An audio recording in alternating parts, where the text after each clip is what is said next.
is how do you find schools that are a good match for your child? Talk to parents about that. So depending on the family situation, I ask every family three things. What would be an academic fit? In other words, where would the students be amongst their peers? Do they want to fight for every A, or are they not that kind of student and they don't want that kind of pressure? So academically, are they looking to challenge themselves and go on to become a MD or PhD, whatever that is? It all needs to be thought out. And then the second piece is socially. Where are they going to enjoy? Because anytime you are happy, you do better in school. And then lastly, what can you afford? And then matching the academic fit, the social fit, and the financial fit allows families to have opportunities of what college can potentially provide for them, because there are colleges that are completely free if a student wants to work at the school, or if they want to provide different services at that school. So if there's a will, there's a way. Yeah, I like that. There are colleges that are completely free. Shellee, a lot of us, well, perhaps even me, but we don't understand that. Completely free, is that happening in today's society, today's world, 2021, Shellee? Absolutely. And the challenge is people would never go up to a house and pull out the flyer and say, yep, that's the price I'm going to pay. Or they would never go buy a car and look at the price tag and go, yeah, that's the price I want to pay. But for some reason with college, they look at the price tag and they go, I guess that's what I'm going to pay. And I'm like, but you would never do that for a house or a car. So why would you do that for college? Yeah. So it's helping my families understand that's just the asking price. That's not the price that colleges typically have a student pay. There's a ton of free money that's available if you just go and look for it. Yeah, and I understand that. And as you say that, this question comes in very, very, timely. Where should you look? Where should we look? Where should parents look for the best scholarships? So the scholarships themselves come from picking the right colleges and universities. And what I mean by this, if your student has a very large resume, they are going to be wanted, and therefore colleges will pay for them. If your student has a very small resume or no resume, it's like a job. You're not going to get the big dollars with a small resume. So the goal is help the student be the best they can be with a beautiful experience on their resume, and colleges pay huge for that. Resume, what are you talking about? You mean that the word sportsmanship, so to speak, you're doing well in high school, so the college would want you to represent them. What are you saying? Resume, what do you mean? So your resume would be your grade point average, your test scores, your community service, your leadership, your extracurricular. Those things make up who you are and why colleges would want you on their campus. The more desirable, the more money they give. Yeah. So Shellee, are you saying to us then that a child who perhaps not a sports type of person, and the average may be not very competitive, right? Are you saying that child might not see college doors? What I'm saying is colleges may not give them as much scholarship to attend there. Okay. Yeah. I got you, Shellee. I got you. Just wanted you to clarify that so that our listeners could understand. So it's important for the children to do well prior to college, because it's a competitive thing. Are you saying that? It's very competitive. And it gets more competitive every year. Absolutely. There's always somebody who is going to have a better grade point average, somebody who's going to have a better test score.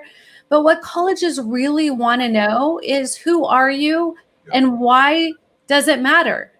They want people to be successful, graduate from their college, go into the world, wear their college clothing, and everybody's like, wow, where did you go to college? Because I am so impressed. And then you're pre-selling people to come and apply to their school. So it comes down to helping families understand that a student can only be as good as they can, but if they're nurtured and encouraged and loved and supported, their opportunities are going to be so much greater all the way through life.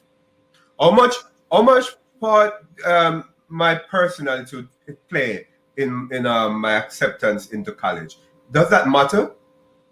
Can you my personality, in the sense that if the child is personality, extrovert, introvert. Yeah. What? Not at all. So colleges are looking for diversity, not in just skin color or age. They're looking for, they can only have so many business majors. They can only have so many engineers.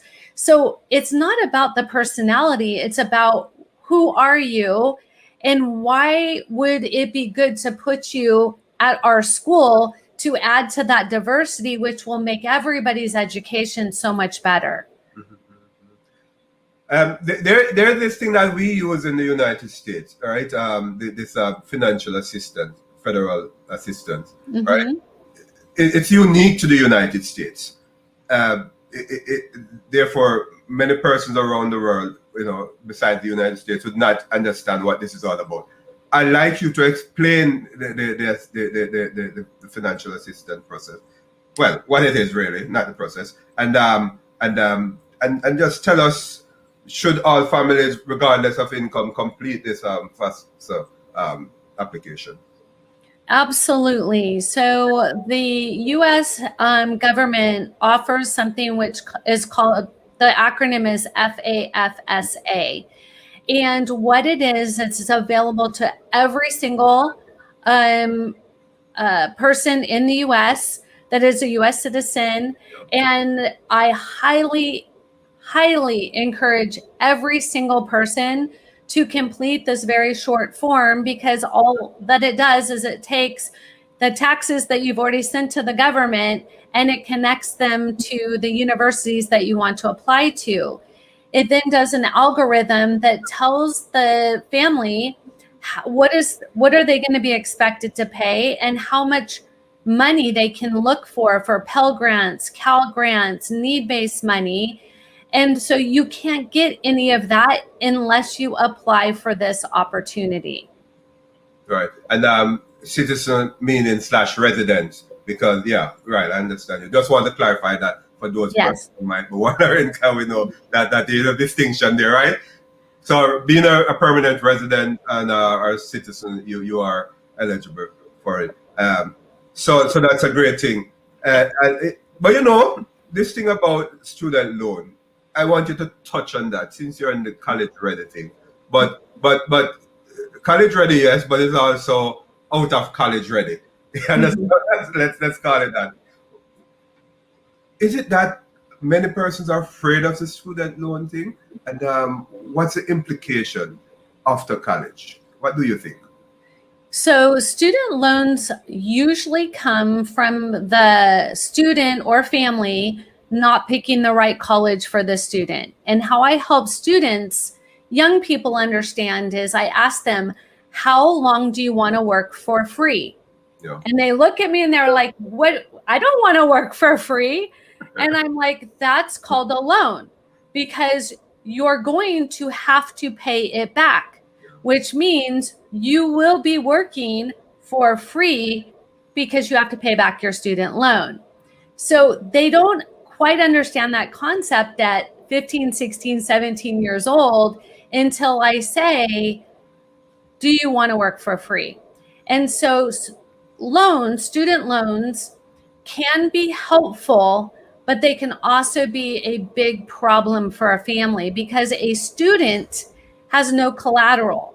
Therefore, they have nothing to give for the loan. So then the family must co-sign for the loan. And now the family, if the student doesn't pay, the family still has to pay. Yeah. So the loan, even if the student passes away, the parents still have to pay for the loan. So I tell families, if you're not going to college to do something that is going to bring you a lot of income, do not get a loan, because you will be upside down. You'll owe more than you make. And that's in no way, you can't afford a house, you can't afford a car. It's not a situation. There are some good examples of people who are taking themselves from a third world country into a better position where that loan gives them that opportunity to be able to do that. So it's not this or that, it's what is best for you and your family.